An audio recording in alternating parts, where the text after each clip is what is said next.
Hello guys, welcome back to Shivam classes. अगर आपको अपनी क्लास के नोट्स चाहिए हो, बुक्स चाहिए हो, प्रीवियस ईयर के पेपर चाहिए हो, सब कुछ मिलेगा फ्री में। अभी डाउनलोड कर लीजिए प्ले स्टोर से शिवम क्लासेस ऐप। अब हम बात करते हैं कि दूरी और समय के अंदर जो ग्राफ होता है वो हम किस प्रकार से प्रदर्शित करते हैं। तो चलिए शुरू करते हैं। वस्तु द्वारा तय दूरी उसके द्वारा लिए गए समय के अनुक्रमानुपाती होती है। अगर हम वस्तु की द्वारा तय की गई दूरी और समय के अंदर अगर हम ग्राफ खींचेंगे तो वो कुछ इस प्रकार से आता है। एक्स अक्ष पर लेते हैं हम समय और वाई अक्ष पर लेते हैं दूरी, और इनके मध्य ग्राफ कुछ इस प्रकार से सरल रेखा के अंदर आता है। क्यों आता है? क्योंकि समय और दूरी एक दूसरे के अनुक्रमानुपाती होते हैं। अनुक्रमानुपाती का मतलब होता है अगर एक चीज बढ़ेगी तो ये भी बढ़ेगी, ये घटेगी तो ये भी घटेगी। तो यानी कि अगर एक चीज बढ़ रही है तो दूसरी चीज भी बढ़ेगी। इसको बोलते हैं अनुक्रमानुपाती। अगर समय बढ़ रहा है, हम इस तरफ बढ़ रहे हैं, तो उसकी जो दूरी है वो भी बढ़ रही है। तो इस प्रकार से एक सरल रेखा के अंदर आता है। तो इसको बोलते हैं कि दूरी समय ग्राफ के अंदर वस्तु द्वारा तय की गई दूरी उसके द्वारा लिए गए समय के अनुक्रमानुपाती होती है। दूसरा, दूरी समय ग्राफ, दो ग्राफ होते हैं। अगर दूरी और समय के भीतर हम ग्राफ खींचे तो ये दो प्रकार के हो सकते हैं। कौन कौन से? एक तो एक समान चाल के लिए और दूसरा असमान चाल के लिए। अब बात करती है कि एक समान चाल और असमान चाल क्या होती है। अगर एक निश्चित समय अंतराल के अंदर वस्तु द्वारा तय की गई दूरी समान होती है तो उसको हम बोलते हैं एक समान चाल। कैसे? जैसे 5 सेकंड के अंदर कोई वस्तु कितना चल रही है? 10 मीटर चल रही है। अगले 5 सेकंड के अंदर भी वो वस्तु 10 मीटर चल रही है और अगले 5 सेकंड के अंदर भी वो वस्तु 10 मीटर चल रही है। तो हम समय अंतराल कैसा ले रहे हैं? निश्चित, समान, और उसके द्वारा तय की गई दूरी भी कैसी आ रही है? समान। तो इस स्थिति को हम क्या बोलते हैं? एक समान चाल। यानी कि जो वस्तु है वो एक समान चाल से चल रही है। फिर दूसरी बात आती है असमान चाल। अगर समय अंतराल फिक्स है 5 सेकंड, 5 सेकंड, 5 सेकंड, लेकिन वस्तु द्वारा तय की गई दूरी 10 मीटर, 15 मीटर, 8 मीटर, तो निश्चित समय अंतराल के अंदर अगर वस्तु द्वारा तय की गई दूरी अलग अलग होती है तो इस प्रकार की जो चाल होती है वो होती है असमान। तो एक ग्राफ तो इसके लिए और एक ग्राफ इसके लिए। कौन सा? दूरी और समय ग्राफ। तो इस प्रकार से जो दूरी समय ग्राफ होता है वो दो प्रकार से खींच सकते हैं। एक तो एक समान चाल के लिए और एक खींचते हैं असमान चाल के लिए। तो एक समान चाल के लिए जब ग्राफ खींचते हैं तो वो एक सीधी रेखा के अंदर आता है, क्योंकि जितना ज्यादा समय बढ़ेगा उतना ही अनुपात के अंदर इसकी दूरी बढ़ेगी। तो एक समय अगर इसको खींचेंगे तो एक सरल रेखा के रूप में आएगा। तो जैसे t1 समय पर उसके द्वारा तय की गई दूरी ये है, ये वाली मान लेते हैं s1। हाँ, ये लिखा हुआ है ना s1। तो t1 समय पर तय की गई दूरी कितनी है? s1। और t2 समय पर कितनी है? s2। तो जैसे मान लो t2 जो है वो 60 के बराबर है, ठीक है, और t1 जो है 40 के बराबर है। अगर ये वाला गैप हमें चाहिए कि इसके बीच के अंदर कितना टाइम लगा, तो हम कैसे निकालेंगे? 60 में से 40 को घटा देंगे तो इन दोनों के मध्य कितना टाइम लगा वो आ जाएगा। तो t2 और t1 के मध्य अगर हमें टाइम निकालना हो कि ये वाला टाइम कितना है तो हम क्या करेंगे? t2 minus t1। कैसे निकला वो समझ ही गए। अगर जैसे ये t2 60 होता और ये 40 होता तो इसका मतलब इस गैप के अंदर हमें 20 सेकंड का टाइम लगा। कैसे निकाला? 60 माइनस 40। 60 हमने किसको माना? T2 को, और T1 किसको माना? 40 को। तो इस प्रकार से इन दोनों के मध्य टाइम जो लगता है उसको हम बोलेंगे T2 माइनस T1। इसी प्रकार से दूरी जो है उसको निकालना हो, ये वाली दूरी हमें निकालनी हो, तो अगर इसको 40 मान लेते हैं, इसको 30 मान लेते हैं। अगर इन दोनों के मध्य दूरी निकालनी हो तो कैसे निकालेंगे? 40 माइनस 30 यानी कि 10। तो हमने कैसे निकाली? इसमें से इसको घटा दिया। तो दूरी निकालनी है तो कैसे निकालेंगे? S2 minus S1। ये तो आ गया समय और ये आ गई दूरी। अगर चाल निकालनी हो तो कैसे निकालेंगे? दूरी भाग समय। दूरी ये वाली दी गई है S2 माइनस S1 और समय कितना है? T2 minus T1। ये आ गई किसकी? वस्तु की चाल। अब ये बता रहा है कि एक समान चाल के लिए जो दूरी समय ग्राफ है उसकी प्रकृति कैसी है। तो ये एक सरल रेखा के रूप में हमें प्राप्त होता है। ये सरल रेखा ही तो है, ये हमें जो प्राप्त हो रहा है वो सरल रेखा ही तो है। किसके लिए प्राप्त हो रहा है? ये एक समान अगर वस्तु गतिशील है उसके लिए। और चाल के लिए सूत्र क्या है? दूरी भाग समय। दूरी कितनी आई? S2 minus S1। समय कितना है? T2 minus T1। चाल बराबर दूरी भाग समय। दूरी का मान लिखा, समय का भाग दे दिया। अब दूसरी बात करते हैं कि असमान चाल के लिए, वो तो थी क्या? समान चाल के लिए दूरी और समय ग्राफ। अब दूसरी बात करें असमान चाल के लिए दूरी और समय ग्राफ। इसके लिए जो ग्राफ है वो इस प्रकार से एक वक्र के रूप में प्राप्त होता है।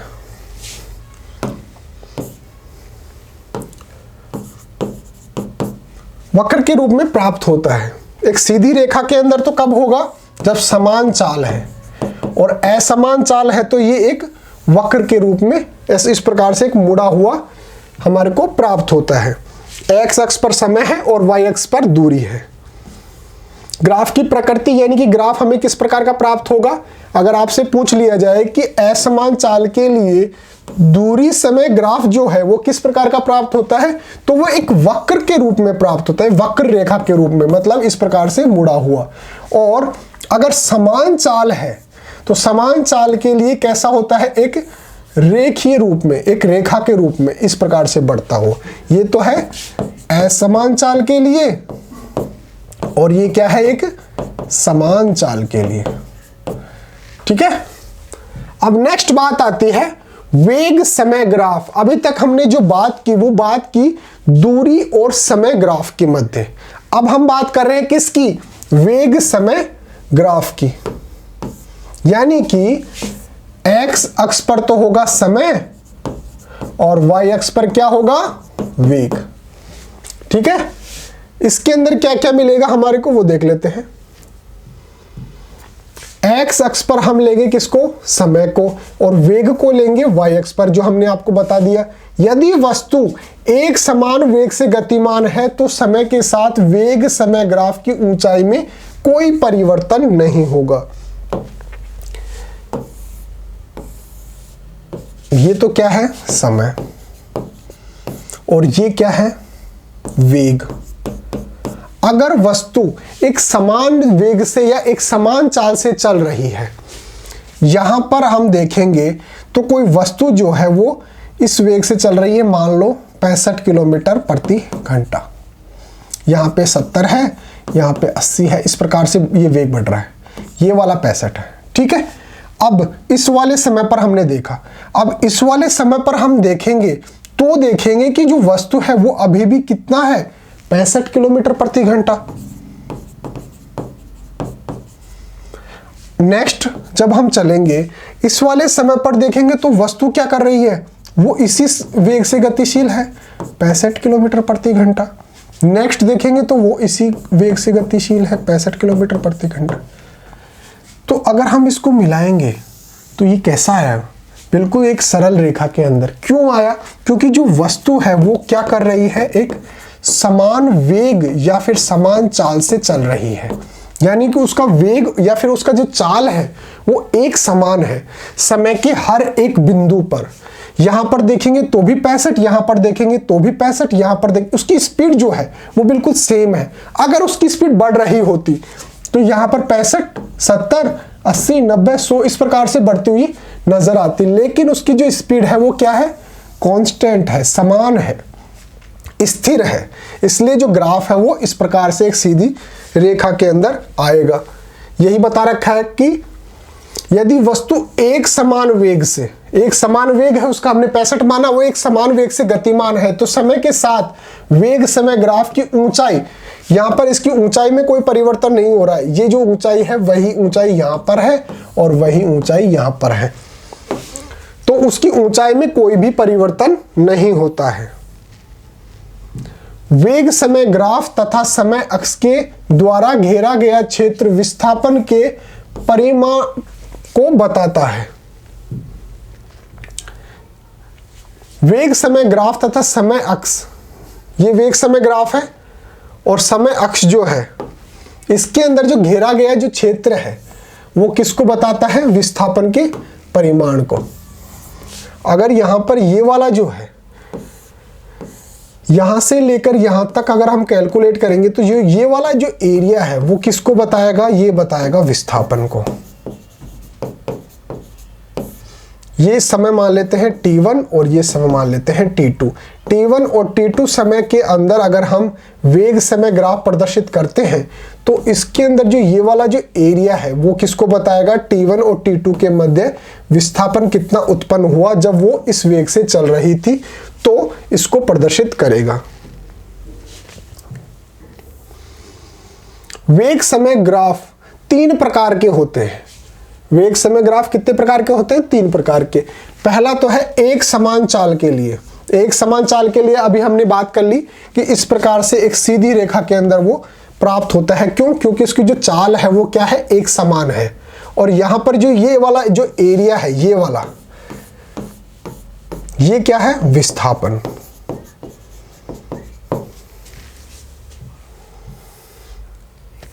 दूसरी स्थिति क्या आती है कि जो वस्तु है वो एक समान त्वरित गति से गतिशील है, उसके अंदर क्या है, त्वरण है, और त्वरण है तो वस्तु का जो वेग है वो क्या करता है, बढ़ता रहता है। और बढ़ेगा कैसे, एक समान त्वरण से, उसका जो त्वरण है वो भी कैसा है, समान। इस प्रकार की स्थिति के अंदर जो ग्राफ आएगा वो एक सीधी रेखा के अंदर आएगा। यहाँ पे देख सकते हैं, इस वाले पे है समय, इस वाले पे है वेग, और एक समान त्वरित गति है, इसलिए ये वाला जो ग्राफ है वो कुछ इस प्रकार से एक सीधी रेखा के अंदर बढ़ता हुआ नजर आएगा। क्यों? क्योंकि जो त्वरण होता है वो उसके गति के अंदर परिवर्तन करता है, और जो चूंकि जो समान त्वरित है, यानी कि समान, उसके अंदर जो त्वरण है वो समान है। अगर जैसे 5 सेकंड के अंदर कोई वस्तु 15 मीटर प्रति सेकंड की स्पीड से चल रही है, फिर अगले 10 सेकंड के अंदर हम देखेंगे उसके अंदर जो परिवर्तन होगा वही परिवर्तन 10 से 15 के मध्य होगा, वही परिवर्तन 15 से 20 के मध्य होगा। क्यों होगा? क्योंकि यहाँ पर जो टाइम डिफरेंस जो है वो हम कितना ले रहे हैं, 5 सेकंड। तो 5 सेकंड के अंदर जो ये परिवर्तन होगा वो समान होगा, और समान परिवर्तन होगा तो इस प्रकार से जो ग्राफ है वो एक सीधी रेखा के अंदर हमें प्राप्त होता है। फिर दूसरी आती है कि असमान त्वरित गति के लिए, ये यहां पे क्या है, ये है समय और ये क्या है, वेग। यहां पर क्या है, असमान त्वरित, उसका जो त्वरण का जो मान है वो असमान है, कभी कम कभी ज्यादा, कभी कम कभी ज्यादा। तो कभी यहाँ पे, कभी यहाँ पे, कभी यहाँ पे, कभी बिल्कुल मिडिल के अंदर, कभी यहाँ कभी यहाँ। तो इस प्रकार से असमान अगर त्वरण है उसके अंदर, तो कभी तो वो स्पीड तेज करेगा, कभी स्पीड धीरे करेगा, कभी बहुत सारे टाइम तक एक निश्चित वेग से चलेगा। तो यहाँ पर जो त्वरण का जो मान है वो क्या नहीं है, फिक्स नहीं है, कम ज्यादा हो रहा है। तो इसलिए जो ग्राफ है वो कभी ऊपर कभी नीचे, कभी ऊपर और कभी मिडिल में, कभी ऊपर कभी नीचे, इस प्रकार से चेंज होता रहता है। कोई नहीं कह सकता कि ये किस प्रकार से होगा। या फिर इसको इस प्रकार से भी प्रदर्शित कर सकते हैं। अभी मैंने बताया ना आपको, ये कभी बढ़ रहा है फिर घट रहा है, फिर बढ़ रहा है फिर घट रहा है, इस प्रकार से। क्यों? क्योंकि इसके अंदर जो त्वरण है वो कैसा है, असमान। असमान त्वरण के अंदर जो वेग का जो मान होता है वो जैसे त्वरण बढ़ेगा वेग बढ़ेगा, जैसे त्वरण कम होगा वेग कम हो जाएगा। क्यों? क्योंकि इसकी जो त्वरण जो है वो असमान है, समान नहीं है, इसलिए कभी जब बढ़ रहा है, इस समय क्या हो रहा है, त्वरण का मान बढ़ रहा है, इस समय त्वरण का मान नकारात्मक है, ये धनात्मक, ये नकारात्मक। इस प्रकार से ये ऊपर नीचे प्राप्त होता है जब त्वरण का मान असमान होता है। फिर बात आती है सबसे इंपॉर्टेंट, ग्राफीय विधि से गति के लिए सूत्र। तो देखिए, कोई भी जो वस्तु है वो सीधी रेखा में एक समान त्वरण से चलती है, तो एक निश्चित समय अंतराल में समीकरणों के द्वारा उसके वेग गति के दौरान त्वरण उसके द्वारा तय की गई दूरी में जो संबंध स्थापित होता है, उस समीकरण को गति का समीकरण कहा जाता है। गति का मतलब क्या हो गया, अगर कोई वस्तु गतिशील है तो उसके द्वारा जो दूरी जो होती है, या फिर उसका जो समय होता है, या उसका वेग जो होता है, उस जो त्वरण होता है, इन सब के अंदर जो एक संबंध स्थापित कर देता है, उसको हम क्या बोलते हैं, सूत्र, जिनके माध्यम से हम जो हमारे उदाहरण वगैरह होते हैं, जो प्रश्न वगैरह होते हैं, उनको हल कर सकते हैं। तो इन सब के अंदर एक संबंध स्थापित करता है, क्या कौन करता है, ये सूत्र करता है। इस गति के 3 सूत्र होते हैं। पहला होता है v = u + at। v क्या है, अंतिम वेग, u क्या है, प्रारंभिक वेग, a क्या है, त्वरण, और t क्या है, टाइम। तो यहां पे लिख लेते हैं, v क्या है, अंतिम वेग, u क्या है, प्रारंभिक वेग, a क्या है, त्वरण, और t क्या है, समय। तो इन चारों के अंदर जो संबंध स्थापित कर रहा है वो है गति का पहला नियम, जो क्या है, v = u + at। दूसरा है s = ut + ½ at²। s क्या है, विस्थापन या दूरी, और u प्रारंभिक वेग, t समय, a त्वरण, t समय। और तीसरा क्या है, 2as v² - u²। ये तीसरा नियम है। a क्या है, त्वरण, s दूरी या विस्थापन, v क्या है, अंतिम वेग, u क्या है, प्रारंभिक वेग। ये वेग और समय के अंदर जो ग्राफ यहां पे प्रदर्शित किया गया है कि a से स्टार्ट हो रहा है b तक, तो इस प्रकार से ये बढ़ रहा है। इसका मतलब यहां पे त्वरण कैसा है, त्वरण है समान। क्यों? क्योंकि एक समान वेग से वो बढ़ रहा है।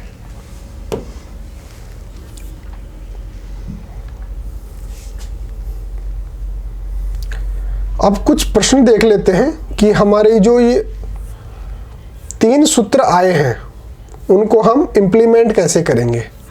उसके लिए हमने ये कुछ प्रश्न डाल रखे हैं, वो बता देते हैं आपको।